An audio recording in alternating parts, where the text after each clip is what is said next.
Hi, welcome to Nina in the Kitchen, where today I'm going to show you maybe the easiest and quickest entree that I know. Very simple. There's only 3 ingredients besides the salt and pepper. So let's just get into it. What I have are 2 chicken breasts. I have, this is 4 tablespoons of butter for the 2 breasts. This is sage. If you grow sage, you can do it in the winter up north, no matter where you live. You just need a sunny window, and it likes to be cool. So it's kind of a nice plant to have around. It smells so good. It's a very strong taste if you eat it when it's cut. However, we're going to fry it.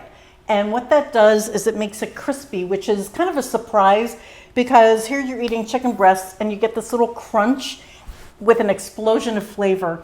We're going to make a brown butter sauce. So here we go. I'm just putting this pan on a medium heat, medium to medium high. I'm going to put a little oil in the pan. Now here's a chicken breast. You have the chicken tender, right? So I'm cutting that off. So all I'm doing is you put your hand on this and very carefully just kind of cut this in half. Now, you can open it like a book and then finish it that way, but I'm going to just do it this way so you can see. When you keep your fingers on it, you can feel exactly where the knife is. So now we have these 2 pieces. One option that you have is to get your meat mallet and pound this out and make it like a scallopini, and that's delicious. It will tenderize it and make it really nice, but I'm not going to do that. This is for a quick weeknight dinner. I'm taking it just like this and putting it in the pan.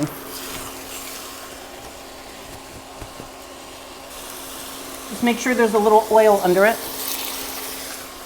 Let me just wash up and we'll finish this. Taking the sage off of this branch, and you just want to take those long stems off. So I salted one side, and now a little pepper can go on there. When you see that your meat has a line around it, just like this, that means that it's cooked up to that point. So if you go all the way through, provided you have even heat, you can kind of determine how far along this is. I'm going to flip these around just to make sure that this is truly cooked all the way through.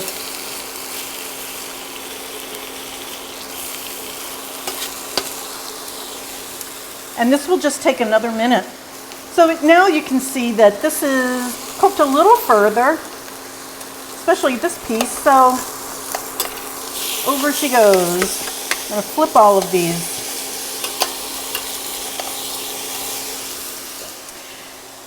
That's going to take probably another 2 minutes. And while this is cooking over here, in the back I have some pasta water boiling. I have some fresh noodles. I made them. You can buy them. You can do a dry pasta, just figure in the time for that. Or you can put this over rice. But I'm going to drop some pasta in the back. In 2 minutes, that will be done, and then this will be done, and then we'll move on from there. This is so good. Of course, you'll be back at your big stove, so you won't have these logistic issues. But this is the second side, which has a little browning on it now. So that is the public side, if you will. That goes down. Whoops. And now you just take this butter. That's 4 tablespoons. Of course, you can do more or less, whatever floats your boat. And I want to scrape these brown bits off of the bottom. There's a lot of flavor in that.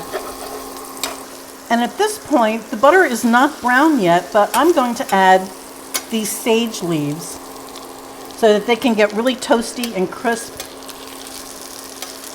And what happens with this butter is it will start to, the butter solids, the dairy part of the butter, will start to brown. It's starting to happen right now.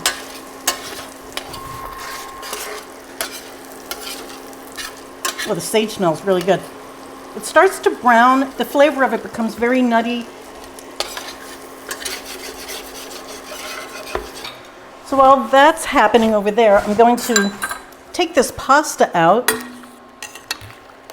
just dripping wet, just like this.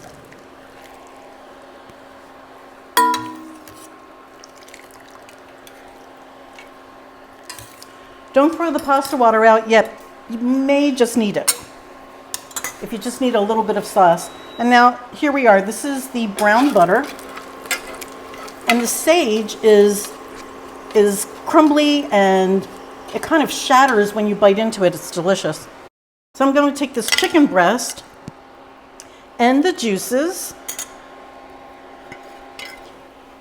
and this butter and just pour it over everything.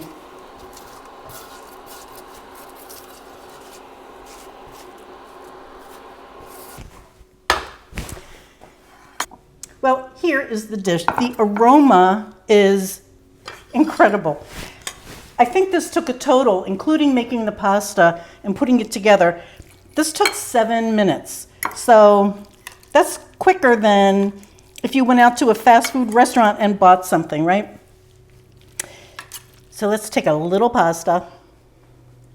And again, the pasta is just my addition to this. This is really about this butter sage sauce and the chicken.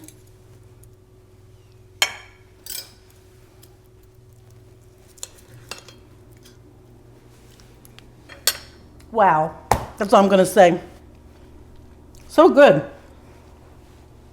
The sage is crunchy and it's a great texture against the background of the soft pasta and the meat, and that crunch just explodes in your mouth with flavor. It's really delicious. And 7 minutes, 7 minutes. So I hope you try this dish. Please let me know if you do. This is a keeper and it's great weeknight any time of the year. Thank you so much for watching. So I hope to see you again. Bye guys.